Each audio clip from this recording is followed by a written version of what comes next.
아주 뚱뚱한 여자가 있었습니다. 여자는 자기의 살찐 몸매가 싫었습니다. 어느 날 의사를 찾아가서 날씬해지는 방법을 물었습니다. 의사는 여자에게 아름다운 누드 모델의 사진을 주며 말했습니다. 냉장고 안에 이 사진을 붙이세요. 무엇이 먹고 싶어 냉장고 문을 열 때마다 사진을 보게 되지 않겠습니까? 그때마다 정신이 번쩍 들어 먹고 싶은 마음이 없어질 겁니다. 의사의 처방은 정말 효과가 있었습니다. 여자는 냉장고를 열 때마다 날씬하고 멋진 몸매의 사진을 보고 식욕을 참으며 그냥 냉장고 문을 닫았습니다. 마침내 한 달 만에 몸무게가 10kg이나 빠졌습니다. 그런데 엉뚱한 일이 일어났습니다. 거꾸로 여자의 남편 몸무게가 10kg 불어난 것입니다. 이유는 이랬습니다. 어느 날 남편이 냉장고를 열다가 아름다운 여인의 나체 사진을 보고 뒤집어졌습니다. 남편은 그 사진을 보기 위해서 자주 냉장고 문을 열었습니다. 그리고 그때마다 음식을 먹었던 것입니다. 우스갯소리입니다만 이 이야기의 소리는 중요한 사실을 발견합니다. 동일한 현실에서 아내와 남편에게 정반대의 결과가 나왔습니다. 이런 일이 우리 주변에서 많이 일어납니다. 원인은 동일한 현실에 대한 반응이 각기 다르기 때문입니다. 어떤 현실이 주어지느냐가 중요하겠지만 그보다 더 중요한 것은 주어진 현실에 대한 반응입니다. 그런데 많은 사람이 주어지는 현실만을 중요하게 생각합니다. 그리하여 자기 불행을 주어진 현실의 탓으로 돌립니다. 그건 살찐 남성이 그 원인을 나체 사진 탓으로 돌리는 것과 같습니다. 아니, 그 사진 덕에 아내는 살이 빠졌습니다. 우리는 자기가 원하는 현실이 주어지면 대체로 긍정적 반응을 합니다. 하지만 원치 않는 현실이 주어지면 부정적 반응을 하게 됩니다. 원치 않는 현실이 주어졌을 때 긍정적 반응을 하기는 어렵습니다. 하지만 참 신앙인은 그 길을 걸을 수 있습니다. 어떤 사람이 당나귀를 타고 여행하고 있었습니다. 개가 그의 동행 친구였고 그리고 작은 램프를 가지고 있었습니다. 어느 마을 입구에 이르렀는데 날이 저물기 시작했습니다. 마침 헛간이 있는 걸 발견하고 헛간에서 하룻밤 묵기로 했습니다. 그러나 잠을 자기에는 아직 이른 시간이어서 램프에 불을 켜고 책을 읽기 시작했습니다. 그런데 바람이 불어와 램프의 불이 꺼졌습니다.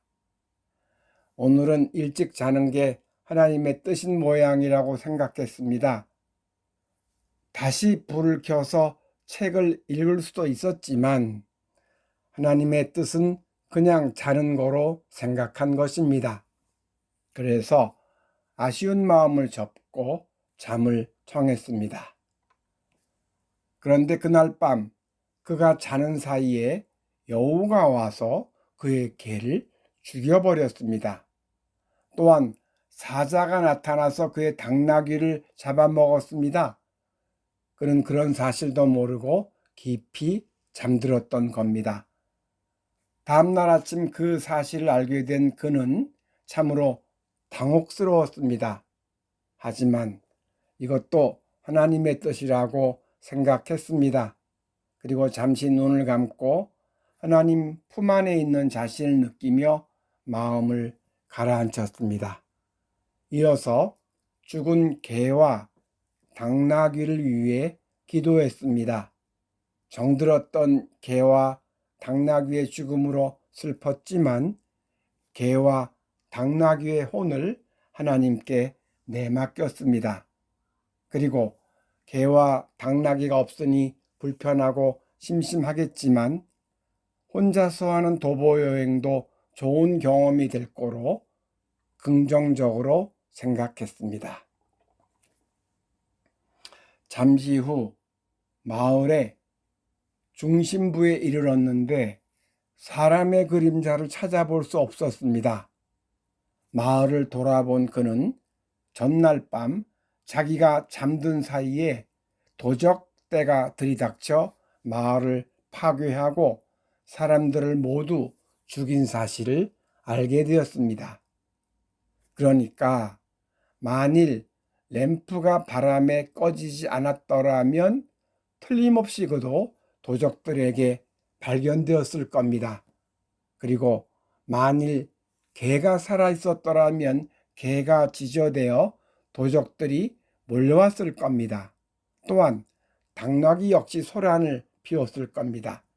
결국 그는 모든 것을 잃어버린 덕분에 살아남았다는 사실을 알게 되었습니다.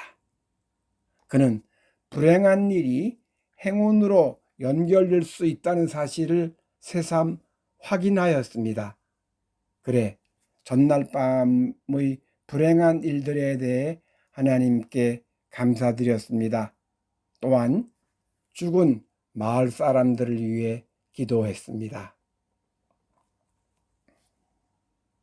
여행자는 램프의 불이 바람에 의해 꺼졌을 때 바람에 투정하지 않았고 다시 불을 켜려고도 하지 않았습니다.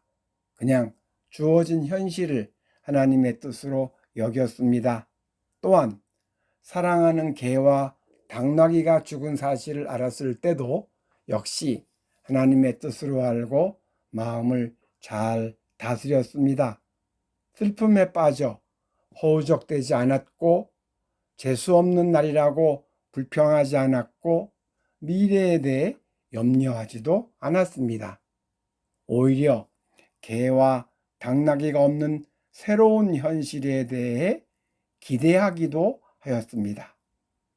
이 여행자는 비단 이 사건에서만이 아니라 평소에도 주어진 현실에 이렇게 긍정적 반응을 하는 사람이었을 겁니다. 이 여행자가 그런 사람이었기에 하나님이 그에게 은총을 베푸신 것이 아닐까요? 그렇다면 어떻게 하면 이 여행자처럼 반응할 수 있을까요? 오늘 본문은 그에 대한 좋은 길을 제시해 주고 있습니다. 하나님을 사랑하는 사람은 모든 일이 서로 협력하여 선을 이룬다는 것입니다. 이 말씀에는 4가지 내용이 들어있습니다. 첫째는 모든 일이고, 둘째는 선을 이룸이고, 셋째는 협력함이고, 넷째는 하나님을 사랑하는 사람입니다. 하나하나 살펴보겠습니다. 첫째, 모든 일은 오늘 우리가 생각하는 주어지는 모든 현실과 같은 뜻입니다. 모든 사건, 모든 상황과 같은 뜻입니다. 둘째, 선을 이루면 유익이 된다는 뜻입니다. 선을 영어로 표현하면 굿입니다. 셋째, 협력함은 앞의 이야기를 통해 말씀드리겠습니다. 램프를 꺼버린 바람, 개를 죽인 여우, 당나귀를 잡아먹은 사자, 이 셋의 등장은 모두 여행자에게 불행한 일이었습니다. 그러나 그 불행한 일들이 없었더라면 그는 죽었을 겁니다. 곧 불행한 일들의 협력으로 인해 죽음의 조건에서 살아남는 유익을 얻게 된 것입니다. 협력함은 우리의 이해를 넘어선 차원에서 실행됩니다. 우리의 힘이 절대로 못 미치는 영역에서 신비롭게 진행됩니다. 넷째, 하나님을 사랑하는 사람은 하나님을 신뢰하는 사람이기도 합니다. 하나님을 사랑하고 신뢰하는 것은 우리의 몫입니다. 이 넷째를 전제로 하여 뒤의 일이 일어납니다. 바꿔 말하자면 하나님에 대한 사랑과 신뢰가 없는 사람에게는 불행해 보이는 일들이 유익으로 승화되는 일은 일어나지 않는다고 볼 수 있습니다. 그러니까 모든 일이 서로 협력하여 선을 이룬다는 사실을 분명히 알면 자기가 원치 않는 현실이 주어졌을 때에도 긍정적 반응을 할 수 있지 않겠습니까? 이는 인생을 큰 그림 차원에서 보는 거라고 말할 수 있습니다. 큰 그림이란 눈에 보이지 않는 하나님의 차원을 뜻합니다. 그리고 작은 그림이란 눈에 보이는 차원을 뜻합니다.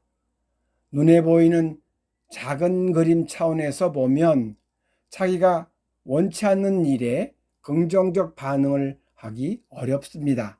하지만 하나님의 권능에 대한 신뢰로 큰 그림 차원에서 보면 긍정적 반응을 할 수 있습니다.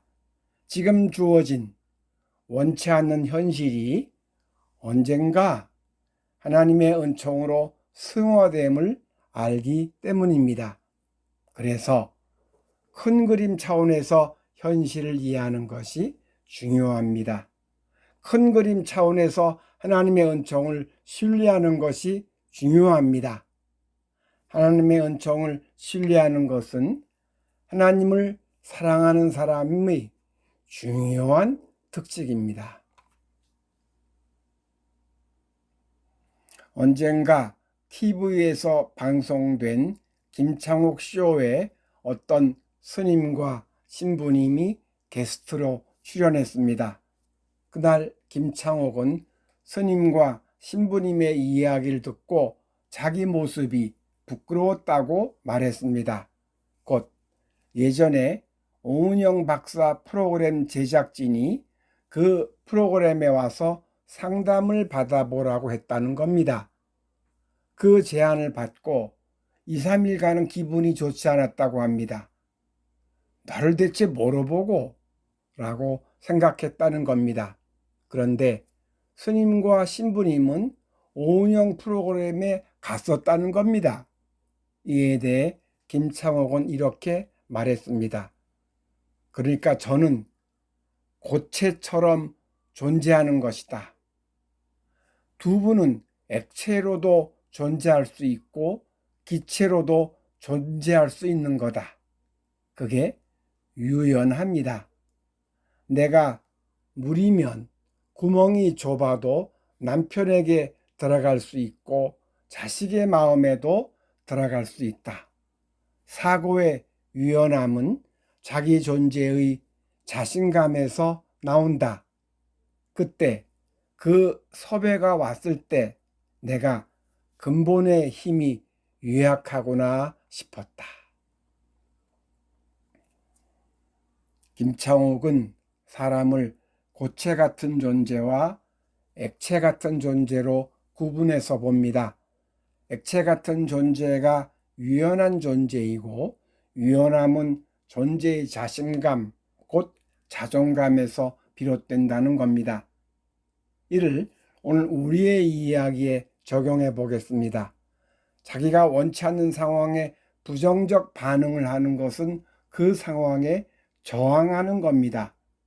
저항하는 상태는 고체 상태라고 말할 수 있습니다. 그리고 원치 않는 상황에 긍정적 반응을 하는 것은 그 상황을 수용하는 겁니다. 수용하는 상태는 유연한 액체 상태라고 말할 수 있습니다. 따라서 주어지는 상황에 저항하는 것은 존재의 힘이 약하기 때문입니다. 존재의 힘이 강하면, 곧 자존감이 높으면 유연하게 반응합니다. 곧 어떤 일이라도 수용하며 긍정적으로 반응하게 됩니다. 그리고 그 존재의 힘은 큰 그림 차원에서 현실을 이해할 때 가능해집니다. 곧 하나님에 대한 깊은 사랑과 신뢰가 있을 때 강한 존재의 힘으로 살아가게 됩니다. 신앙인은 가슴에 하나님을 품고 살아가는 존재입니다. 주어진 현실에 일희일비하지 않고 언제나 넉넉하고 유연하게 반응합니다. 늘 긍정적으로 반응합니다. 사랑의 마음으로 반응합니다. 그리하여 다른 사람과 똑같은 현실을 맞지만 그러나 아주 다른 결과를 경험하게 됩니다. 그는 하나님께서 예비하고 계시는 은총을 남김없이 누리게 됩니다. 여러분이 그런 복된 신앙인으로 살아가시기를 바랍니다. 기도하시겠습니다. 주님, 인생은 주기적으로 시험을 보는 여정과 같습니다. 자기가 원치 않는 상황이라는 시험 문제를 주고 답을 맞춰보라고 합니다. 그때 긍정적으로 반응하면 정답을 제출한 것입니다. 하지만 많은 사람이 부정적으로 반응하여 틀린 답을 제출합니다. 맞는 답을 제출하려면 실력이 높아야 합니다. 그 실력은 존재의 힘이라고 말할 수 있습니다. 그리고 존재의 힘은 하나님에 대한 사랑과 신뢰에서 비롯됩니다. 큰 그림 차원에서 현실을 받아들일 때 가능해집니다. 우리의 내면이 고체 상태에서 점점 액체 상태로 자라나게 도와주옵소서. 더 나아가 기체 상태로 자라나게 도와주옵소서. 점점 유연해지고 점점 따뜻해지고 점점 가벼워지게 도와주옵소서.